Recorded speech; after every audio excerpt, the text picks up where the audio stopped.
제가 하도 교회는 가기 싫다고 했더니 시어머니가 그러셨대요. 그러면 우리 교회 목사님한테 딱 한 번 기도만 받자. 꼭 교회 와서 안 받아도 된다. 편하게 카페 같은 데서 만나도 상관없으니까 너와 쌍둥이 아이를 위해서 축복기도 한 번만 받자.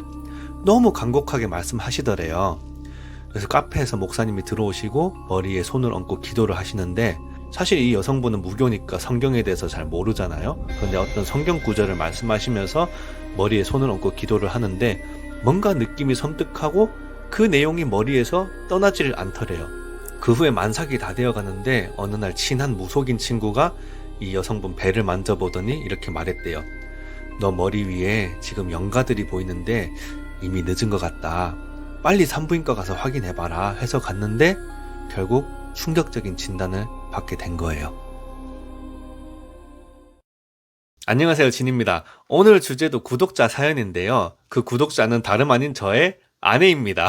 여러분 혹시 돌비 공포 라디오라는 채널 아시나요? 저희 아내가 하도 열심히 보고 있길래 뭔가 했는데 여러 가지 공포 얘기 해주는 채널인데 주제가 되게 다양했어요. 뭐 귀신 얘기, 흉가 체험, 무속인 썰, 아니면 약간 강력범죄 관련된 뭐 그런 썰을 다루고 있었는데, 아내가 요번에 뭘 하나 보더니 이거 기독교 주제로도 유튜브 각이니까 꼭 다뤄보래요. 돌비 공포 라디오에 시들무라고 해서 시청자가 들려주는 무서운 이야기라는 코너가 있는데 그 코너에서 나온 사연입니다. 이야기인즉 목사인 줄 알았는데 알고 보니까 이거 무당과 다를 바 없더라 하는 사이비 목사의 사연이고요. 무려 3편짜리 영상인데 전체 분량이 2시간도 넘는 것 같아요. 저도 시간 가는 줄 모르고 들었어요. 진짜 재밌더라고요. 야, 돌비 공포 라디오 대단하긴 하네요. 누구는 40분짜리 영상 만들면 아무도 안 보는데 2시간짜리 영상 올려도 막 50만 명 넘게 봐주는 위엄 존경합니다. 오늘은 이 분량 2시간이 넘는 사이비 목사 이야기를 제가 최대한 짧게 축약해서 들려드리고, 이 이야기에서 발생한 일련의 사건에 대해서 기독교 유튜버답게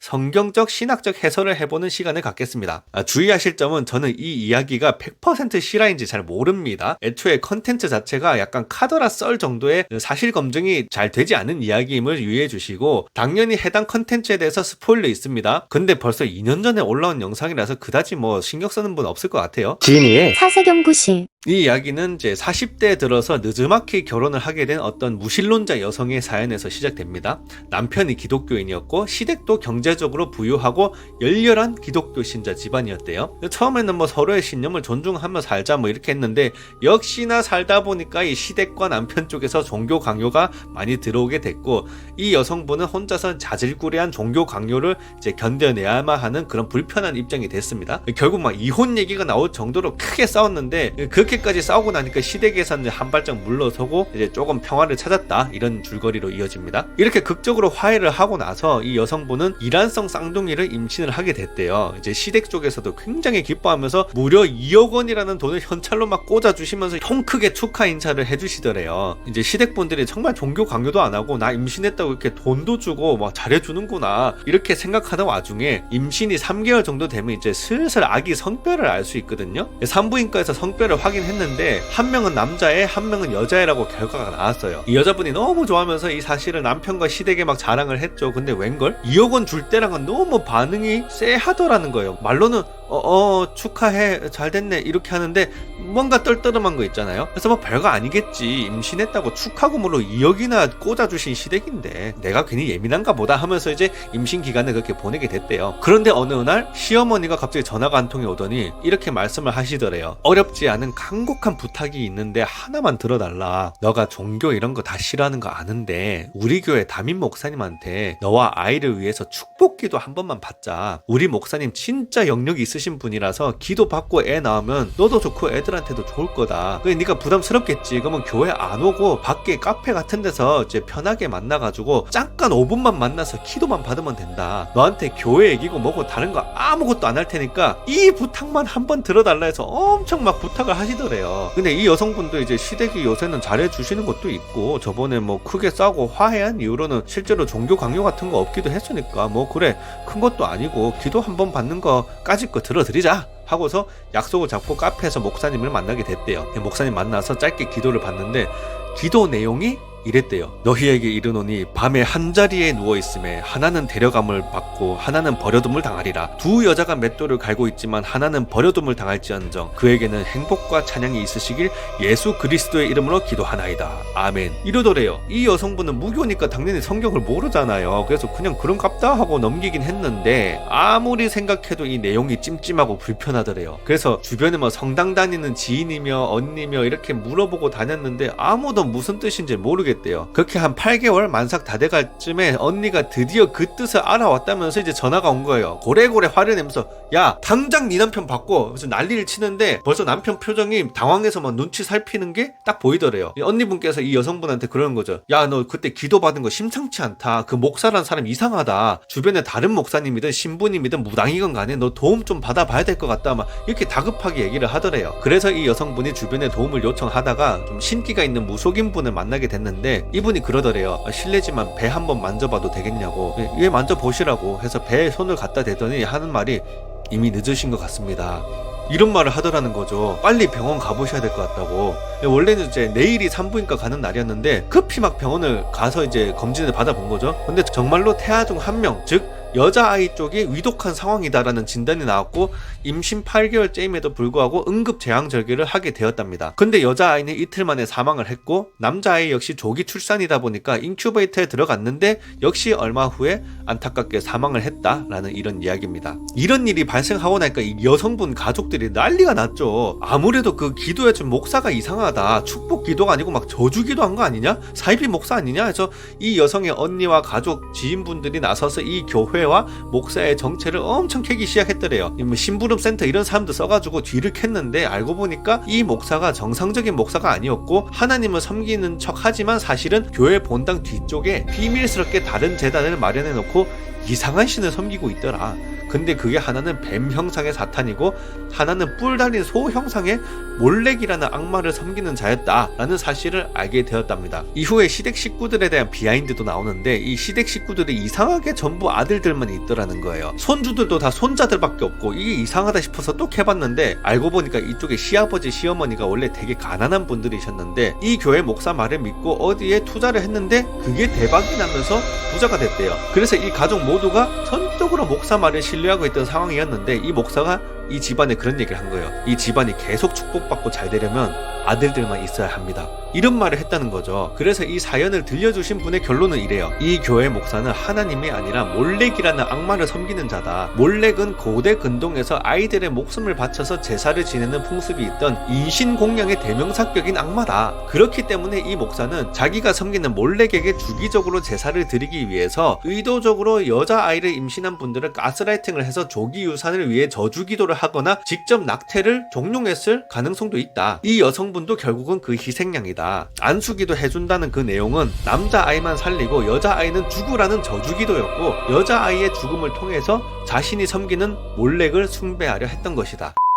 자, 이게 대략적인 전체 줄거리인데요. 이게 만약 사실이라면 참으로 끔찍하고 말도 안 되는 내용이죠. 그리고 저는 이 모든 내용이 100% 실화라고는 생각하지는 않아요. 근데 오늘 분석은 이 모든 게 진짜 최대한 실화라고 가정하고 신학적 분석을 해보는 것임을 유의해 주시기 바랍니다. 이 이야기를 보면 신학적으로 여러 가지 의문점을 가져볼 수 있는데 오늘 일부에서는 딱 한 가지만 해석하고 나머지는 다음 영상에서 다룰게요. 아무래도 가장 먼저 떠오르는 의문은 저 사이비 목사가 기도했던 구절의 출처가 진짜로 성경에 있나요? 어디 있는 구절이고 무슨 의미의 구절인가요? 이게 우선은 가장 궁금하시지 않을까 싶어요. 해당 구절의 출처는 누가복음 17장 34절에서 35절 내용입니다. 내가 너희에게 이르노니 그 밤에 둘이 한자리에 누워있음에 하나는 데려감을 얻고 하나는 버려둠을 당할 것이요 두 여자가 함께 맷돌을 갈고 있음에 하나는 데려감을 얻고 하나는 버려둠을 당할 것이니라.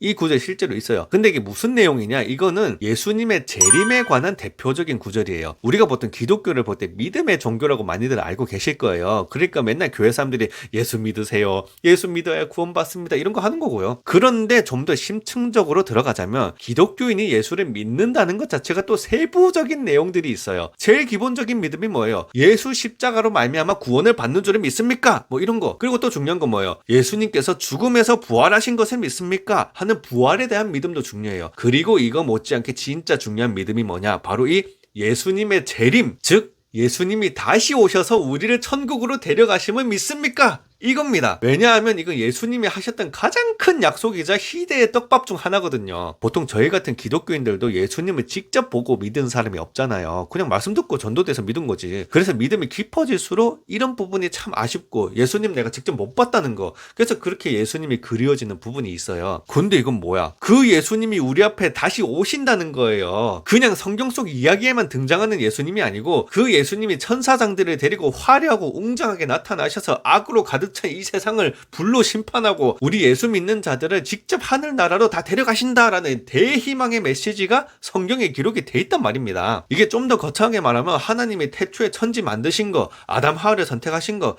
구약 성경의 각 시대마다 선지자와 모든 사명자들 보내주시면서 이끌어 오시고 신약 때는 예수님 보내주시고 초대교회부터 중세 카톨릭 루터 종교개혁 이후 개신교 역사 이 모든 걸 이끌어 오신 궁극적인 이유, 게임으로 따지면 최종 보스 마왕을 무찌르고 진 엔딩을 보는 순간 그게 바로 예수님의 재림입니다. 성경이라는 기나긴 스토리의 마지막 결말이고 그만큼 기독교에서는 막중하고 중요한 교리예요. 근데 무신론자분들은 그러겠죠. 에이 그래봤자 당신들만의 얘기고 판타지 소설일 뿐이잖아요 하실 텐데 알고 보면 이게 기독교에서만 중요한 교리가 아니고 여러분 일상에 다 영향을 끼치고 있어요. 혹시 무신론자분들도 길 가다가 전도하는 아줌마가 쫓아와서 예수 믿으세요 이거 말고 다른 말 하면서 다가오는 거 겪어보신 적 있지 않아요? 혹시 어머니 하나님에 대해 궁금하지 않으세요? 지금 이때는 택함 받은 14만 4천 무리를 불러 모으시는 때예요. 이런 거 제가 무슨 말 하는지 감 오시죠? 흔히 말하는 신흥 종교, 사이비 교라는 교파들이 존재하는 핵심적인 이유도 바로 이 재림 교리 때문이에요. 그래서 기독교 계열 신흥 종교 지도자들, 흔히 교주라고 하죠. 이분들이 외치는 게 뭡니까? 내가 바로 그 재림 예수다 이거잖아요. 그만큼 재림이라는 교리는 일반적으로 생소하지만